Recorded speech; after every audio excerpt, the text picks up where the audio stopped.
आप सभी को जय मसीह की। प्रिय मित्रों, आज हम बाइबल के उस भाग में प्रवेश कर रहे हैं जहां यीशु मसीह के जीवन की सबसे गंभीर, पवित्र और निर्णायक घड़ियां शुरू होती हैं। यूहन्ना अध्याय 17 और 18 यीशु के दुखों से ठीक पहले की कहानी है। यह वह समय है जब यीशु जानता है कि उसे पकड़ा जाएगा, उसे ठुकराया जाएगा, उसे सताया जाएगा और अंत में क्रूस पर चढ़ाया जाएगा। लेकिन इन सब से पहले यीशु क्या करता है? वह प्रार्थना करता है। और यह प्रार्थना इतिहास की सबसे गहरी प्रार्थनाओं में से एक है। यीशु ने ये बातें कहीं और अपनी आंखें आकाश की ओर उठाकर कहा, हे पिता, वह घड़ियां पहुंची, अपने पुत्र की महिमा कर कि पुत्र भी तेरी महिमा करे, क्योंकि तूने उसको सब प्राणियों पर अधिकार दिया कि जिन्हें तूने उसको दिया है उन सबको वह अनंत जीवन दे। अनंत जीवन यह है कि वे तुझ अद्वैत सच्चे परमेश्वर को और यीशु मसीह को, जिसे तूने भेजा है, जाने। जो काम तूने मुझे करने को दिया था उसे पूरा करके मैंने पृथ्वी पर तेरी महिमा की है। और अब हे पिता, तू अपने साथ मेरी महिमा उस महिमा से कर जो जगत के होने से पहले मेरी तेरे साथ थी। मैंने तेरा नाम उन मनुष्यों पर प्रकट किया जिन्हें तूने जगत में से मुझे दिया। वे तेरे थे और तूने उन्हें मुझे दिया और उन्होंने तेरे वचन को मान लिया है। अब वे जान गए हैं कि जो कुछ तूने मुझे दिया है सब तेरी ओर से है, क्योंकि जो बातें तूने मुझे पहुंचा दी मैंने उन्हें उनको पहुंचा दिया और उन्होंने उनको ग्रहण किया। परंतु अब मैं तेरे पास आता हूँ और ये बातें जगत में कहता हूँ कि वे मेरा आनंद अपने में पूरा पाएं। मैंने तेरा वचन उन्हें पहुंचा दिया है और संसार ने उनसे बैर किया, क्योंकि जैसा मैं संसार का नहीं वैसे ही वे भी संसार के नहीं। मैं यह विनती नहीं करता कि तू उन्हें जगत से उठा ले, परंतु यह कि तू उन्हें उस दुष्ट से बचाए रख। जैसे मैं संसार का नहीं वैसे ही वे भी संसार के नहीं। सत्य के द्वारा उन्हें पवित्र कर, तेरा वचन सत्य है। जैसे तूने जगत में मुझे भेजा वैसे ही मैंने भी उन्हें जगत में भेजा, और उनके लिए मैं अपने आप को पवित्र करता हूँ ताकि वे भी सत्य के द्वारा पवित्र किए जाएं। मैं केवल इन्हीं के लिए विनती नहीं करता, परंतु उनके लिए भी जो इनके वचन के द्वारा मुझ पर विश्वास करेंगे, कि वे सब एक हों। जैसा तू हे पिता मुझ में है और मैं तुझ में हूँ, वैसे ही वे भी हम में हों, इसलिए कि जगत प्रतीति करे कि तू ही ने मुझे भेजा। और वह महिमा जो तूने मुझे दी मैंने उन्हें दी है कि वे वैसे ही एक हों जैसे कि हम एक हैं।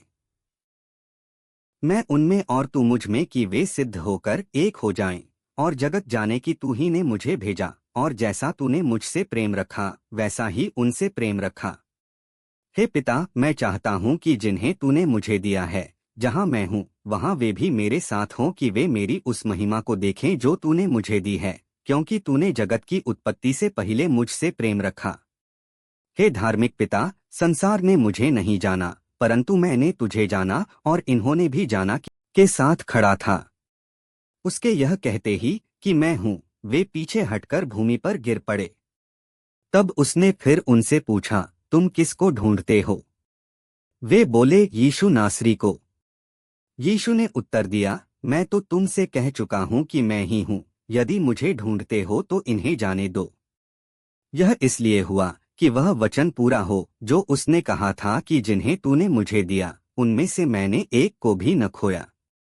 शमौन पतरस ने तलवार जो उसके पास थी खींची और महायाजक के दास पर चलाकर उसका दाहिना कान उड़ा दिया। उस दास का नाम मलखुस था।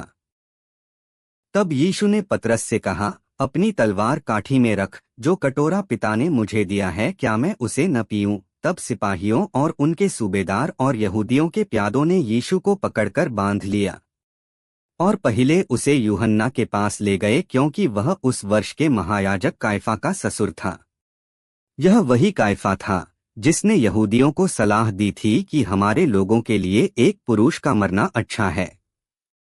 शमौन पतरस और एक और चेला भी यीशु के पीछे हो लिए। यह चेला महायाजक का जाना पहचाना था और यीशु के साथ महायाजक के आंगन में गया। परंतु पतरस बाहर द्वार पर खड़ा रहा। तब वह दूसरा चेला जो महायाजक का जाना पहचाना था बाहर निकला और द्वारपालिन से कहकर पतरस को भीतर ले आया।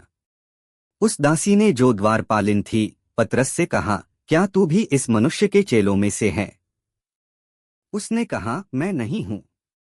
दास और प्यादे जाड़े के कारण को एले धधकाकर खड़े ताप रहे थे और पतरस भी उनके साथ खड़ा ताप रहा था। तक महायाजक ने यीशु से उसके चेलों के विषय में और उसके क्या तू भी उसके चेलों में से है? उसने इनकार करके कहा, मैं नहीं हूँ।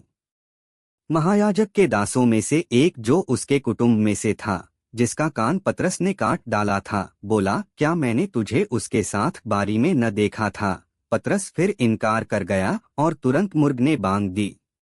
और वे यीशु को काइफा के पास से किले को ले गए और भोर का समय था, परंतु वे आप किले के भीतर न गए ताकि अशुद्ध न हो परंतु फसह खा सकें। तब पीलातुस उनके पास बाहर निकल आया और कहा, तुम इस मनुष्य पर किस बात की नालिश करते हो? उन्होंने उसको उत्तर दिया कि यदि वह कुकर्मी न होता तो हम उसे तेरे हाथ न सौंपते। पीलातुस ने उनसे कहा, तुम ही इसे ले जाकर अपनी व्यवस्था के अनुसार उसका न्याय करो। यहूदियों ने उससे कहा, हमें अधिकार नहीं कि किसी का प्राण लें। यह इसलिए हुआ कि यीशु की वह बात पूरी हो जो उसने यह पता देते हुए कही थी कि उसका मरना कैसा होगा। तब पीलातुस फिर किले के भीतर गया और यीशु को बुलाकर उससे पूछा, क्या तू यहूदियों का राजा है? यीशु ने उत्तर दिया, क्या तू यह बात अपनी ओर से कहता है या औरों ने मेरे विषय में तुझसे कही? पीलातुस ने उत्तर दिया, क्या मैं यहूदी हूँ? तेरी ही जाति और महायाजकों ने तुझे मेरे हाथ सौंपा, तूने क्या किया है? यीशु ने उत्तर दिया कि मेरा राज्य इस जगत का नहीं। यदि मेरा राज्य इस जगत का होता तो मेरे सेवक लड़ते कि मैं यहूदियों के हाथ सौंपा न जाता, परंतु अब मेरा राज्य यहाँ का नहीं। पीलातुस ने उससे कहा, तो क्या तू राजा है?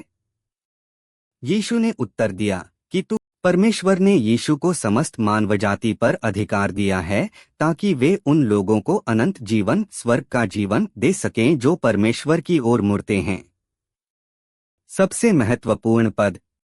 अनंत जीवन केवल मरने के बाद की बात नहीं है, बल्कि एकमात्र सच्चे परमेश्वर और यीशु मसीह के साथ एक गहरा व्यक्तिगत रिश्ता बनाना ही जीवन है।